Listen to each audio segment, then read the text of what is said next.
Climbing plants are wonderful for transforming ugly sheds, walls and fences with a mass of flowers, foliage and fragrance.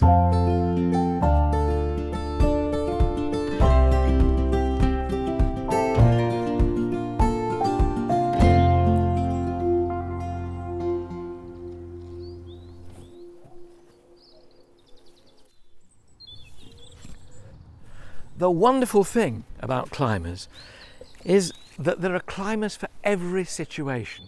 I've chosen here 7 different ones that'll cope with most eventualities. First up, Clematis.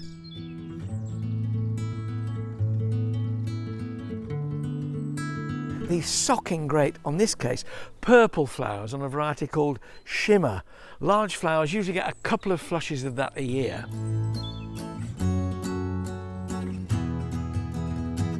The most vigorous one is Clematis Montana.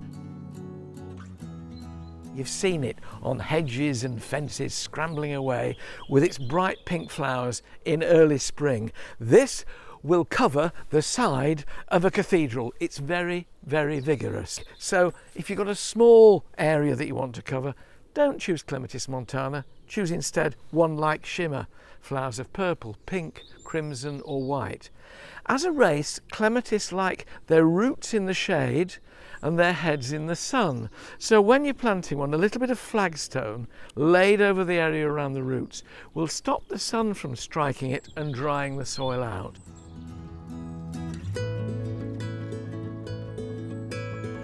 If you've got a spot in shade or semi-shade, think about honeysuckle. This is a woodland native, so it's quite happy in dappled shade.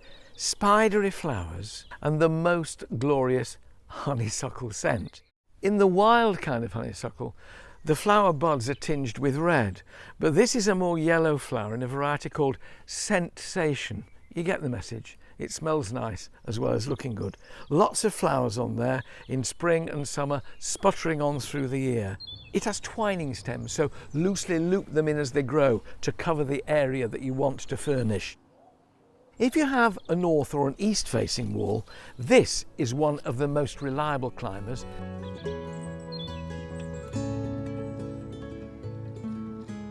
It's the climbing hydrangea, Hydrangea petiolaris, and it's a self-clinger. It has aerial roots like ivy and it glues itself to the wall as it spreads. The flowers are flat heads of creamy white in late spring and early summer. It's deciduous, so these leaves will drop in winter, but it will cover quite a vast area on a wall which is often too shady to cope with much else.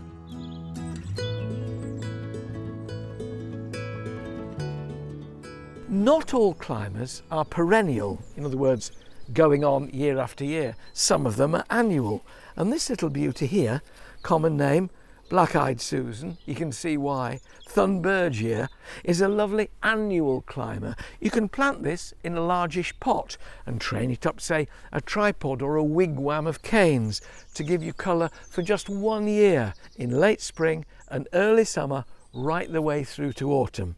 But come the frost, it'll die, but what a show it'll give you during that summer.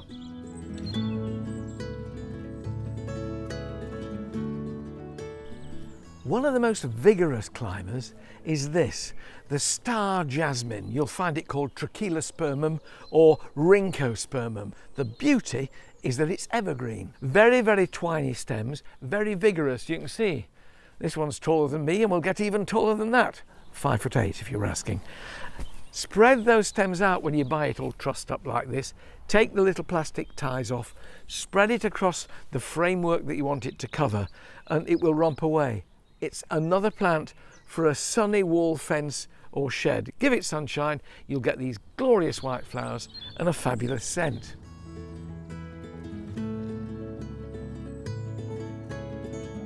And finally, here on the end, this is a Solanum called Glasnevin, named after an Irish botanic garden. It's more of a sort of shrubby climber really. This one doesn't cling, you have to tie it in. But I love the fact that the flowers on this are quite an unusual colour, apart from the clematis, of purple in summer. This one is particularly good if you haven't got a lot of space, because there's a rather neat way of training it. in a smaller area.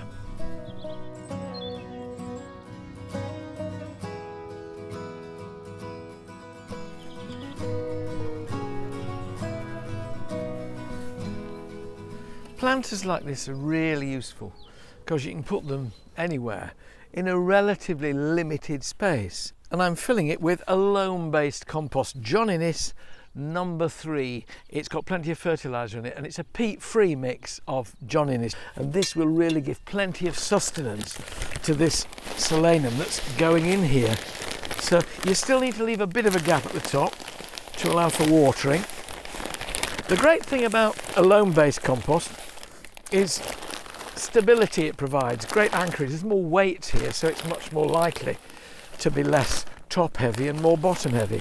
We tend to use richer composts in containers than garden soil, because if you're planting this in a garden soil, in a bed or a border, it's got a much wider root run. It can send its roots anywhere to gather food and water. In here it's constricted, so this needs to be that much richer just to sustain it. Tip it out of its pot. Fingers across. It's been well watered, that's the important thing. You'll lose a bit of the top, don't worry too much. Give it a thump, ease it out. They tend to stick a bit to the sides of the pot. You can see this is the perfect situation for a pot grown plant. There's enough root has come out, but it's not an absolute mass of roots, it's not pot bound, and that means this is in the perfect state to transplant. It's important when you're putting anything in to make sure it's upright, and also to make sure there are no air pockets around that root ball. If there are air pockets there, it'll dry out. They're almost always, climbers now, fastened with this thin plastic tape that's stapled to keep them in position. You can pull them off relatively easily, but find the part where the staple is, then just pull it apart and free the stems. And I take those out, I'll see what I've got. Just fill in the cane holes with my fingers. I've got 2 main stems here. Now you need to be quite careful here, because sometimes stems are brittle and you can pull them apart too much. And I'll just tie those in either side like that, in the victory sign. Make your ties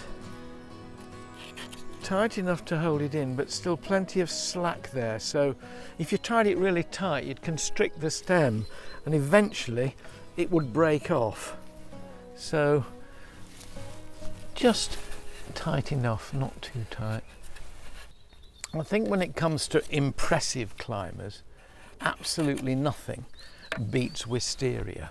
When you get a good year, oh my goodness, the spectacle and the perfume, it's beautiful. But it does rattle me that in Bridgerton it's there all the year round because it's plastic. There we are. This one I'll tie in a little bit later when it's a bit stronger, but I've got decent coverage on there now.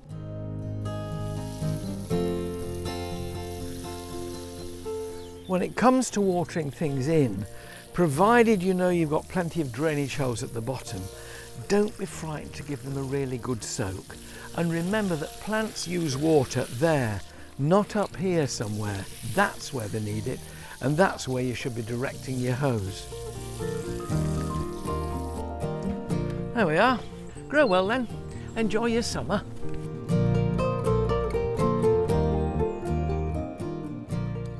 So those are 7 of my favourite climbers. Why don't you comment below and let me know what would be in your top 7. Gardening has changed my life, so let me show you how it can change yours. I'll be posting new videos every week, so subscribe and let's get gardening together.